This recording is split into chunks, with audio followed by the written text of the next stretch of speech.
The next question says, could you describe some of the challenges you faced since you've been released? Family, work, finances, relationship, etc.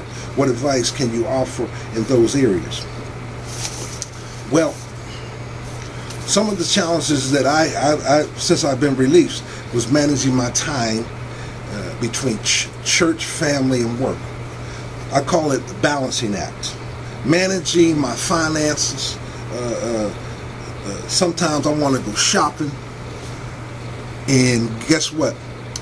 I got to tell myself no, even though I might have a little bit of money, I might, have gotten paid or something, but I can't go shopping every time I get paid because it's bills to pay and it's other priorities that's higher than me buying some gear or something. You know what I mean? Or something that I want instead of what I need. So that was a challenge. Remember when you get out that, you know what I mean, you have to have responsibility, and sometimes that means not doing everything that you think you want. It's especially having a family and a wife like me. I have to look at the household and saying what we need here before I can say what I need. I wanted to share with y'all when I first got out and I walked through the Walmart. I got dizzy. I had to go sit down. This is the reason why there's so much stuff in there, man. There's so many things that you can buy. It was just awesome. You know what I mean? I you know how inside you have to go to commissary and wait a week before you get whatever. But when you go to Walmart and you got a little money in your pocket, everything is already there. I had to go sit down and just take my time because there's so much stuff in there. It was an experience, especially after 17 years. It was an experience, and it was funny, but you know what I mean? I just wanted to share it with you. It was a challenge, too. I wanted to say that budgeting money is always important out here. You have to save. You have to prepare for a rainy day, so to speak.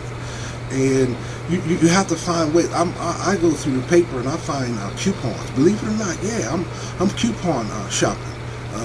I look for sales on the internet. You know what I mean? There's a lot of things that you can buy cheaper on the internet, and it'll be in front of your door in two days. Can you believe that?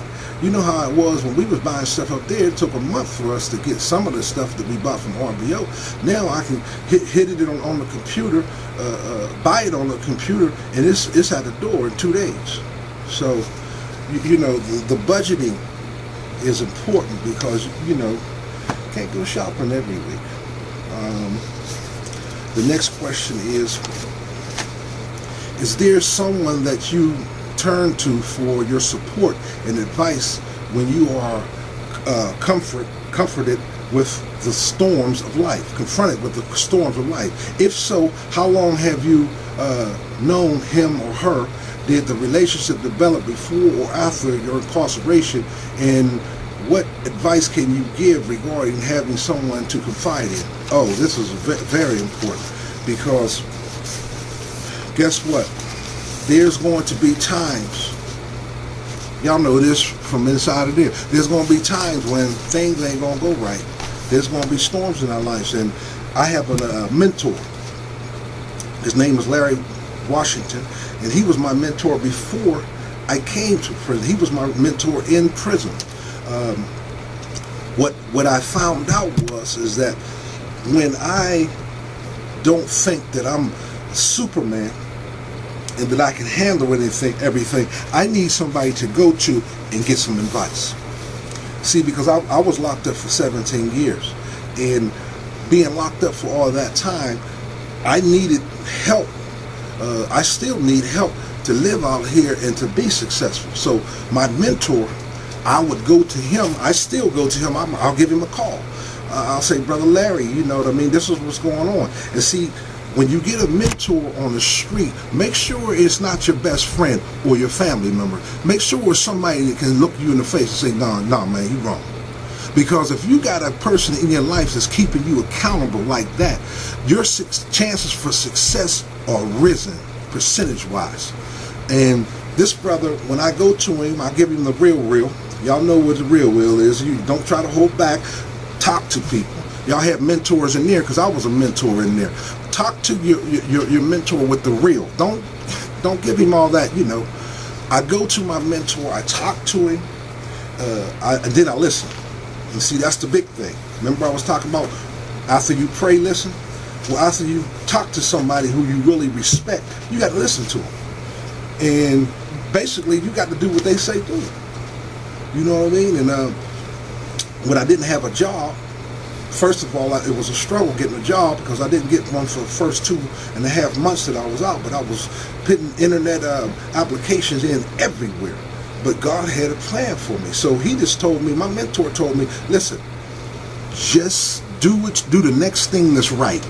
And that meant maybe going to meetings or keeping my church attendance high and doing what I can do, volunteering if I had to, doing what I could do until God opened up that door. And God surely opened up that door. So, when you go through something, you need somebody. So I would recommend that you have a mentor or somebody you could be accountable for right now while you're still in prison, like I did. This brother was in my life 5, 6, really 10 years before I got out, because every time I would go down to the county, he was the counselor at the jail that I was at. So now he's just doing things around the community. He's very strong in this community. So, I got a good mentor out here. You know what I mean? But it doesn't help me to have a mentor if I can't talk to him and if I can't listen to him. Remember that, fellas. Okay. It says, after your release, was there anything that you would say you were misinformed about or unprepared for? Were there any plans that you made before your release involving family, work, finances, or your overall walk with the Lord? This is also a good question.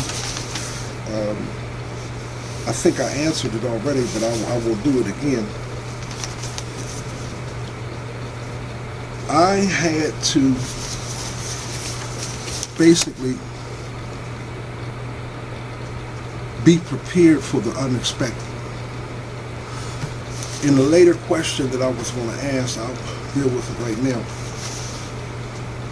When you spend 17 years in jail, such as I have, over 17 years in jail, and you walk out here in the street, it was like, I don't know, a light turning on or whatever it is.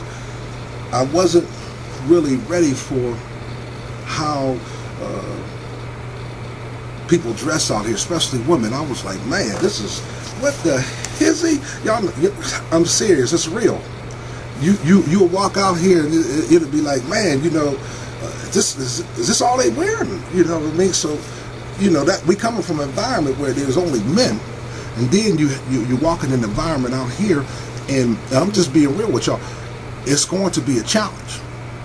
But if you are a man of God, and if you know the Lord, God will show you how to discipline your eyes. Don't get me wrong, I'm not going to sit here and lie to you. At first, it was just like, neck break city. I'm not going to lie to you, this is about being real. But, because of my relationship with the Lord, and because of the great respect that I have for women, see, my mother was a strong black woman, and my family, my sisters, I have 4 sisters, they're strong women. And it helps you, but people are going to be people. You can't tell nobody how to dress just because you just came out of prison. So that's one thing that I want to alert y'all to, because if you come out here and you get into a relationship, it could take you out of your walk with God, and you wind up sitting back in prison. And it all starts out with the small foxes, the small sins that you just lusting, that'll take you back out. So, let's just be real. Discipline yourself when you're in there not to do things in a certain way. Then you will understand how to handle things out here. Okay. So it says in the next one, since your release, have you found yourself in any situation where you were caught between the person you used to be and the child of God you have become? Situations such as encounters with old friends, family, were you confronted with memories of the past behavior? If so, how did you deal with it? That's what I just spoke about.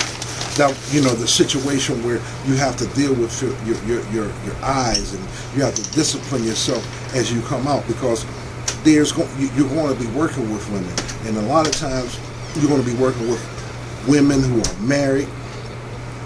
You have to be able to not be flirting with all the women that you come across just because you just came out of prison. Yeah, you came out of prison, but still, everybody is. What I'm trying to say, brothers, is be on your P's and Q's when it comes to dealing with the opposite sex, because that is a big area where a lot of men who come out of prison fail.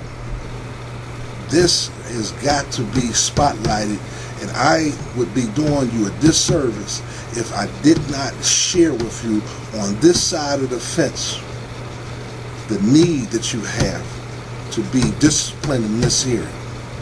You know what I mean? This includes, if I know that this is the Christian audience that I'm speaking to, but there's some people even sitting there that might have some smut books in their cell. You can't let that is what leads you out here to get in a illicit relationship and wind up back sitting in prison looking like a nut. You know what I mean? My pastor said this the other day. He said, I come too far to go to hell now. And this is the man of God. He's been a man of God for 30 years. And if he can say, I come too far to go to hell now, me just coming out of prison and dealing with this, I can't let nothing in my paths trip over.